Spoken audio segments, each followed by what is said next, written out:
nice of you. I met TETA in 2003. We were little kids, like 12 years old. I'm convinced that I was in love with TETA before I knew what that was. I was just, I just really liked this girl, and I've ended up marrying her, so that's really nice. So yeah, thank you, and I'm looking forward to doing life with you, and I'm looking forward to the marriage. Thanks, TETA.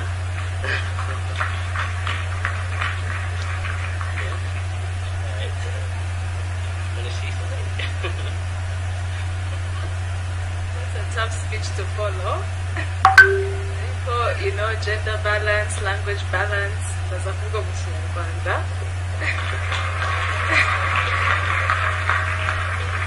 I couldn't vanga, you know, don't judge me. So, nakoze mwese kuza ari familia ya Marvin, ari familia yanje. Twese ubu turi bamwe. Nakoze cyane cyane. Ndabizi ko ubundi abakobwa ntabwo bavuga mu bukwe, ariko mutubabarire ibintu byarahindutse.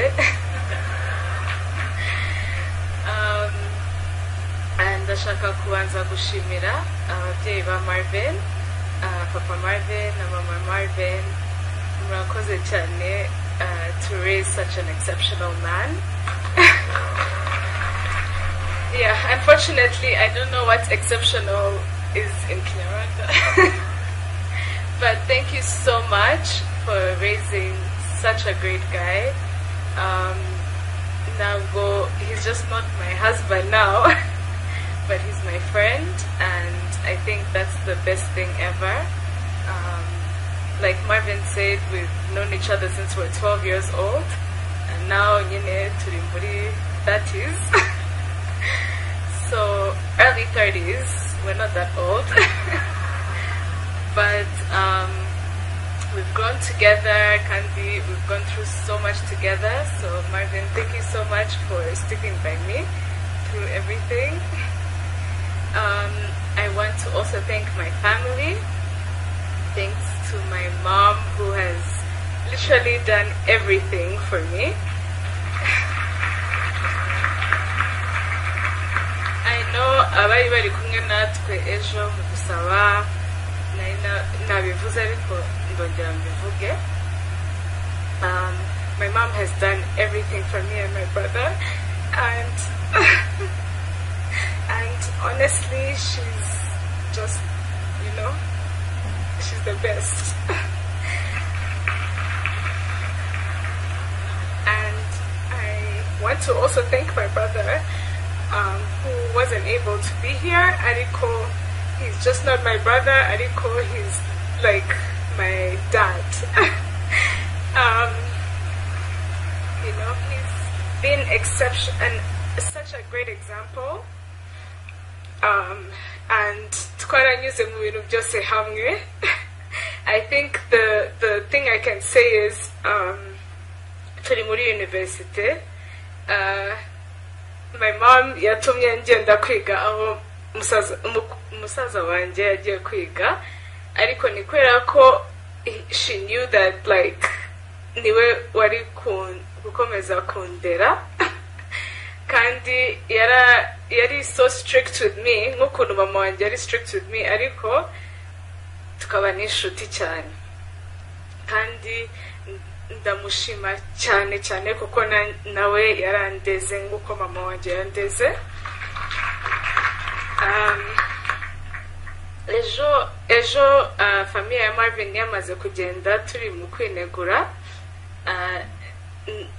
Nashimiye aba mama bakuru banje, Mama Fred na Mama Toto, kwera ko ndabizi ko Marvin atagifite ba mama bakuru be, ariko ubu arabafite.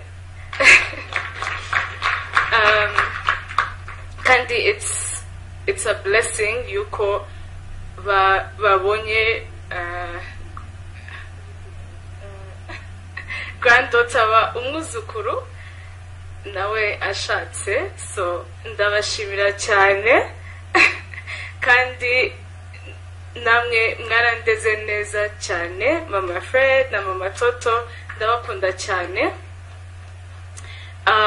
Abandi bantu dushaka gushimira ni abashuti bacu mu rusange, abaduherekeje bose bari hariya, na Antibea n'abari hariya n'abangaba mubona hano bari kumwe natwe, murakoze cyane cyane cyane.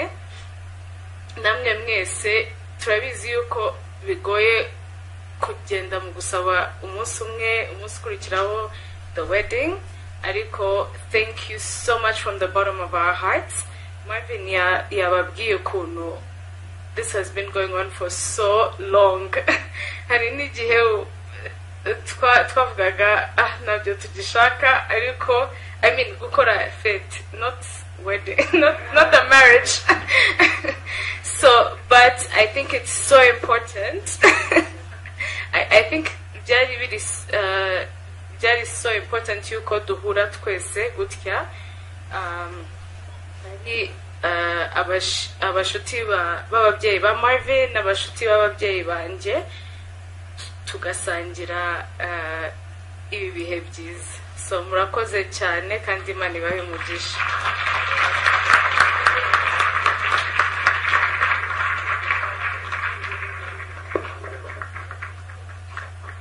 barakoze cyane Marvin wahobereye TETA ariko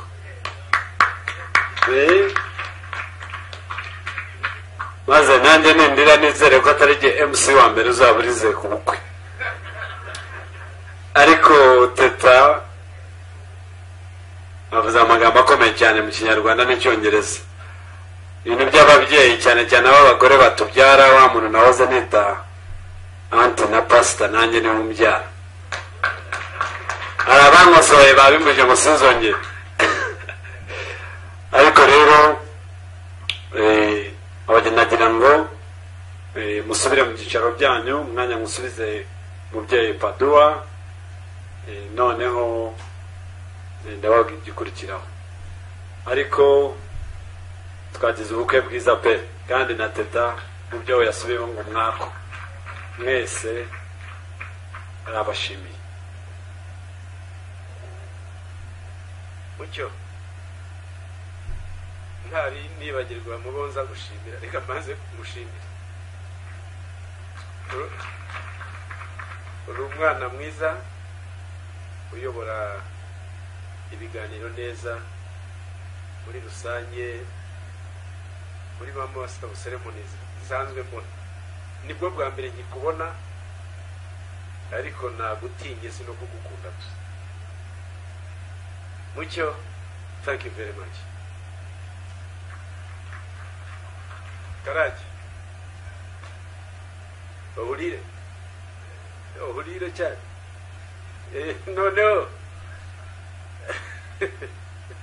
Noneho reka purire cyane. Ohurire, reka nkubwire ko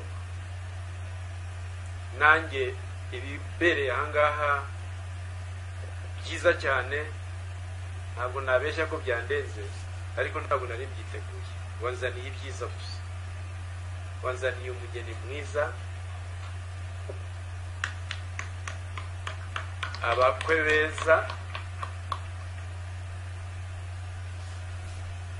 ugeze naho nzanira perezida w'igihugu.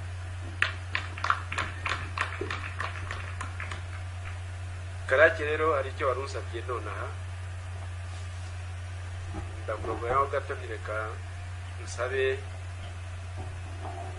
umwe nako itsinda ryanjye rintera imbaraga. Buriya muyango buriya ni muramu wanjye, ntabwo mubizi ariko ndabibabwiye ukuntu. Noneho hazanye n'abantu birantungura cyane, nari nzi ko ari we wenyine uza kuduha indirimbo itwibutsa iby'urukundo n'umuryango, ariko yazanye n'abantu babiri ahangaha murabibonye. Ibyo wabyihanganiye ndabigushimira. ndashaka rero kugushimira wowe n'umuryango wawe ntabwo ari ababonyine muri ku front line umuryango wose wa Karake igikorwa mwakoze ni igikorwa cyiza cyane mu miryango yose yakifuza kugeraho kuduhekera umugeni TETA mukavuga amagambo meza impanuro mwatanze n'ibyabereye aho byose mwabibonye hagira ngo hari n'ibintu byo muri history bizagera bimenyekane kuri uyu munsi yewe nabonye ndabyishimiye ikindi kandi ntashobora kwibagirwa nuko ntabwo tubikoreye cyangwa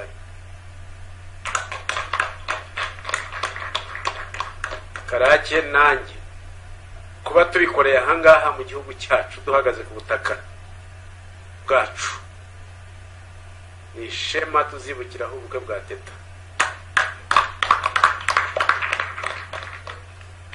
ntarambiranye rero nagira ngo nsabe nguhe impamvu ibyo byo nta nubwo ari ukugusaba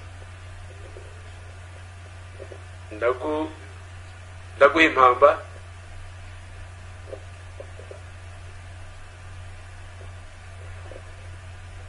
iyo bigeze ku nzoga cucu araza urabwira uti nageze kwa Padu cyane uti kandi Padu yarageze umugabo w'imfura uti kandi yansezeyo cyane rwose Karake kandi yamuhaye n'impamvu nguhaye impamvu Padu ubu rero reka nkubwire ndagushimiye cyane ariko hari ikibazo twagize hariya ntabwo nagira ntakivuze Mungari yavuze ngo ntabwo tuvanga Muyango atongeye kuturirimbira aramukunda nawe cyane maze Muyango rero naze niba nubwo akiva mu ndege Mungari yamwe ngo si ninjya ntabivuze turangana Muyango wacu muhamagara Muyango wacu ni impamo ya Mungu ngwino baragushaka byo Muyango atambuka ari niba n'abageni bacu babe bahaguruka baze bamwegereye bamufashe